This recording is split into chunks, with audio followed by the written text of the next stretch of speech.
Hello everyone, welcome to summer series part 3. ఈరోజు మనం ఈ వీడియోలో ఎవరైతే ప్రెగ్నెన్సీ ప్లాన్ చేస్తున్నారో వాళ్ళు తీసుకోవాల్సిన జాగ్రత్తల కోసం తెలుసుకుందాం. ఫస్ట్లీ, సమ్మర్ టైంలో ప్రెగ్నెన్సీ ప్లాన్ చేయడం అనేది చాలా గ్రేట్ టైం అనమాట. ఎందుకంటే సమ్మర్ టైంలో మన బాడీ అనేది మెటబాలిక్ రేట్ అనేది ఇంక్రీజ్ అవుతుంది, దానివల్ల ఎగ్ క్వాలిటీ కూడా ఇంక్రీజ్ అవుతుంది.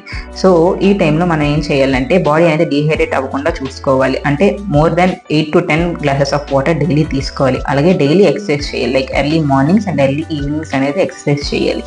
అలాగే మన మైండ్ అనేది చాలా స్ట్రెస్లెస్గా చేసుకోవాలన్నమాట.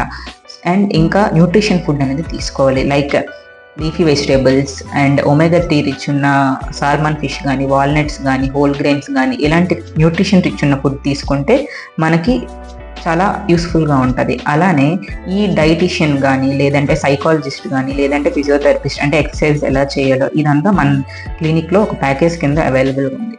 సో ఎవరికైనా కావాలంటే కింద ఉన్న నెంబర్కి కాల్ చేయండి. Thank you.